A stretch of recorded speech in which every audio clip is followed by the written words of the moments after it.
Sleepyhead Productions.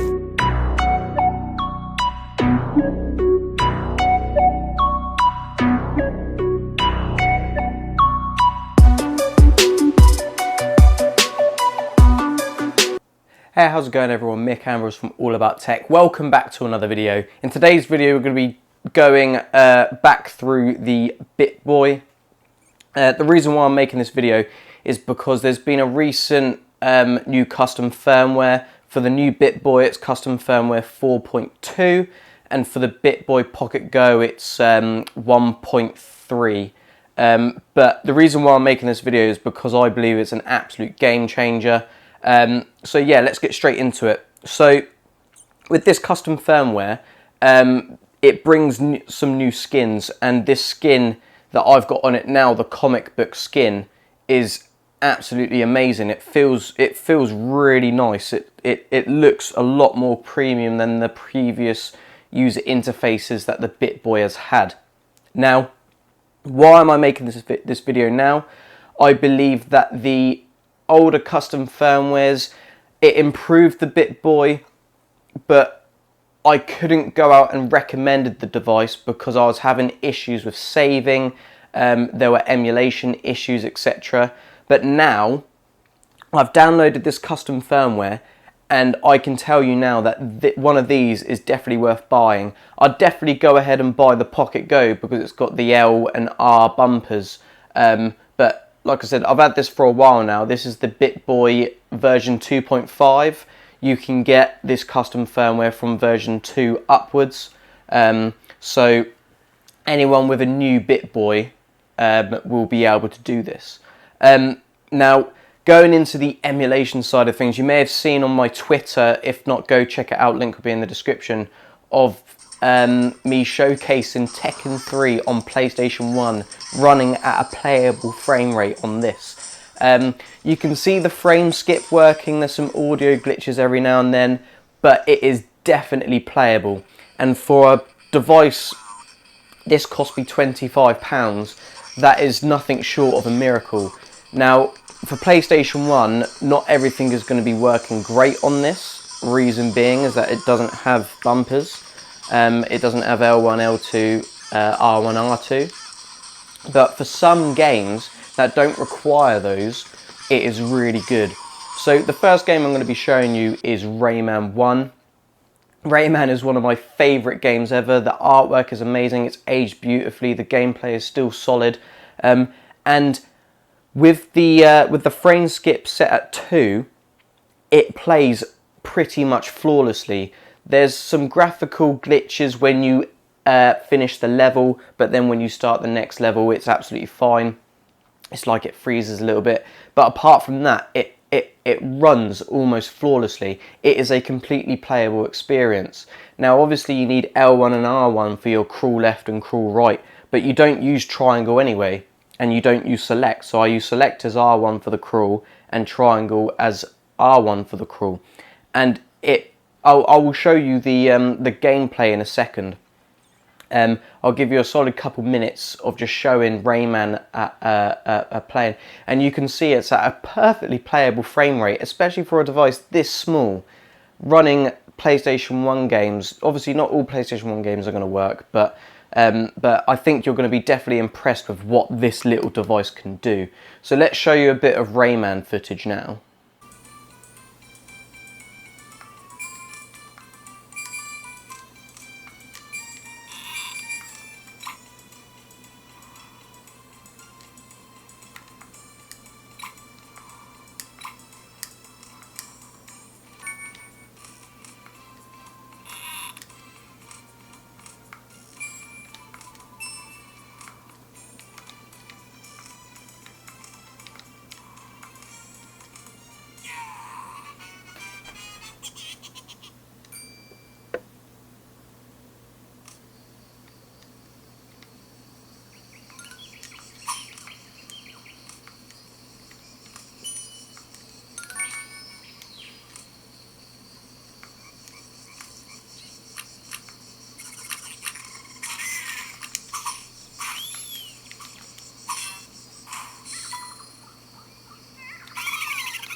Now another game I want to show you is Tomb Raider 1, the original Tomb Raider on PlayStation 1.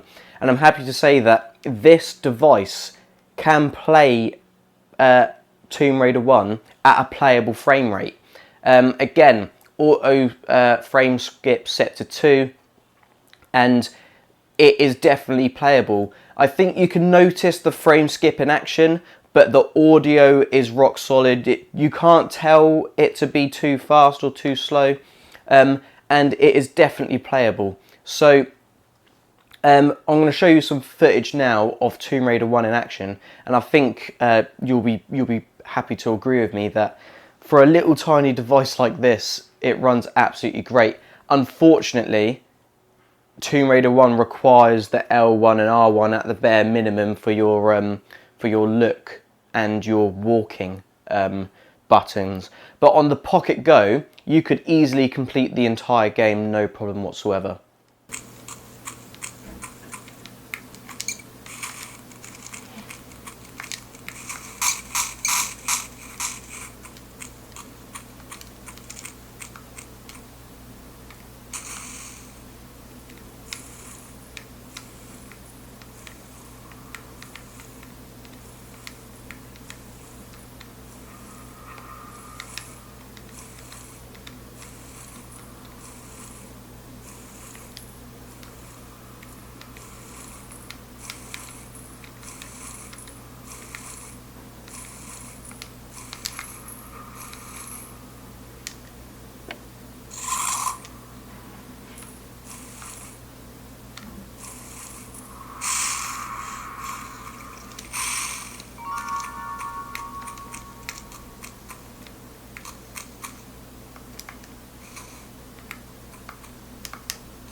Now I wanted to revisit the Gameboy Advance on the new Bittboy, because on the older custom firmware I was having some terrible issues in regards to getting my games saved. Even if you do the safe shutdown like you have to on this to not corrupt the SD card, etc., it still wasn't registering my saves correctly.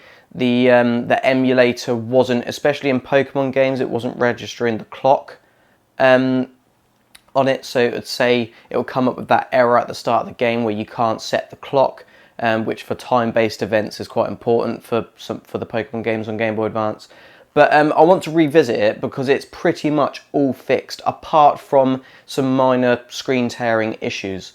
Apart from that, it runs 100%.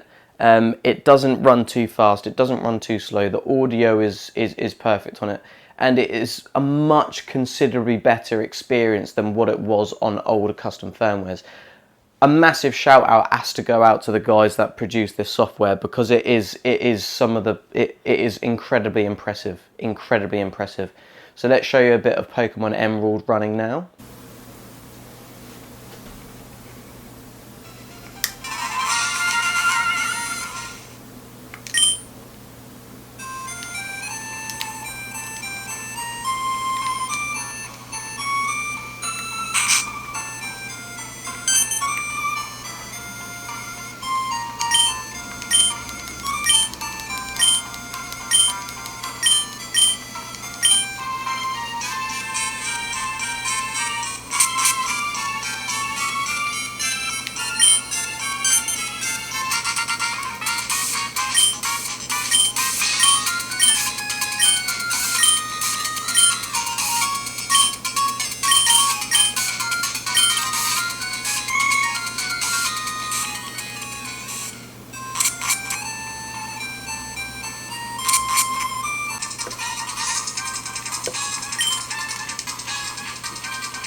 And the last one I'm going to go into today on this video, just because I wanted to go through the emulators that previously struggled on the Bittboy, and that is the Super Nintendo. Some games run quite slow on it.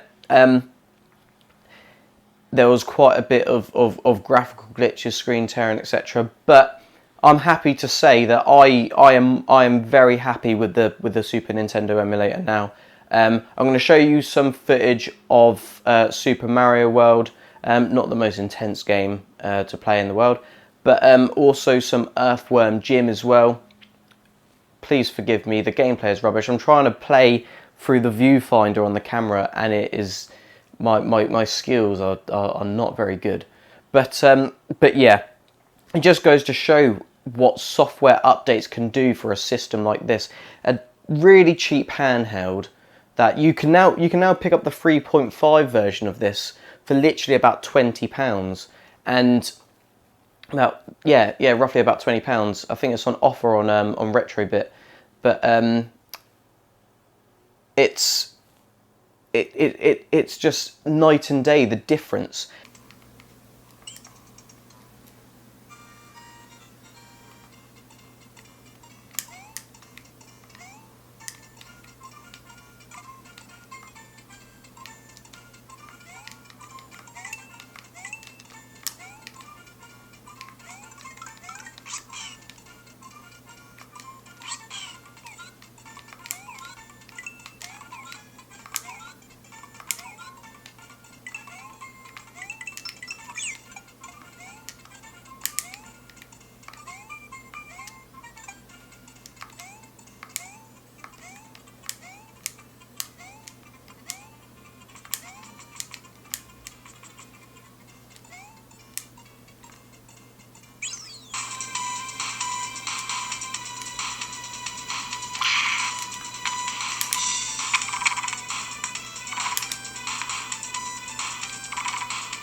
Now, other things to mention about this custom software, which isn't just about the emulation.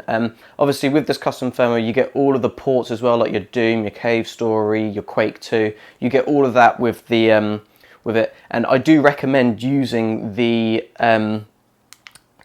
comic book style skin here. I'm just going to show you it there. I'll also have a little video showing up, going through the menus, etc.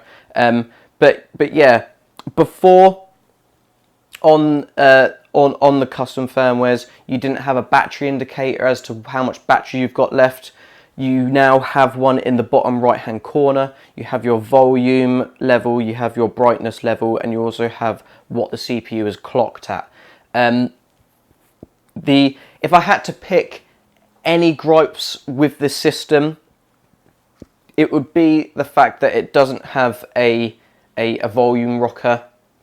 Having to press down and the turbo buttons or the normal buttons, it does kind of get a bit annoying, especially in, say, like fighting games like Tekken 3, where you're doing those combo moves, you accidentally mute the device, which is a bit annoying.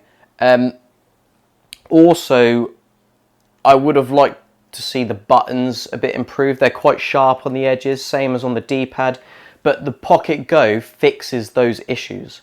That is pretty much all of the issues sorted. The only other issue, which I may be being picky, but I think this is the most important issue, is the fact that this needs to have a safe shutdown switch.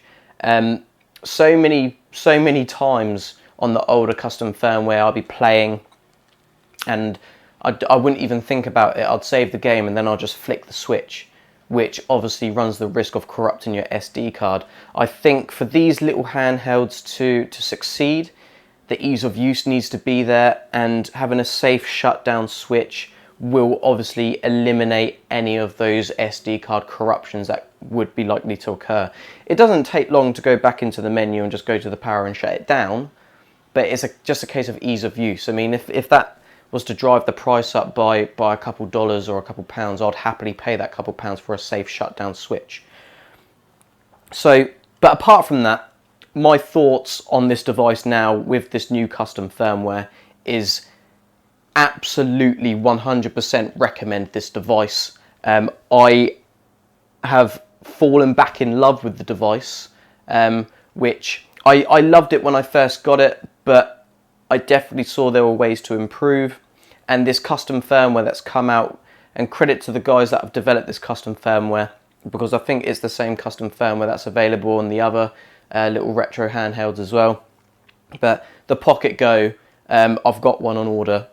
That is going to be here soon, and I'm going to be doing a review of that one as well. That one comes with a tempered glass screen, etc.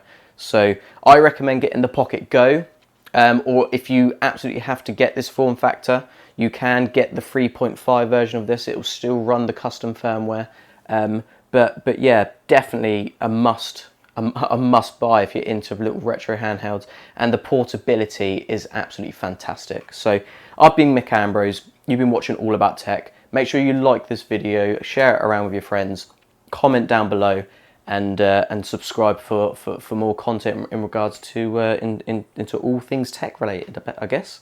So like, comment, subscribe, and I'll catch you guys out in the next video. Peace out.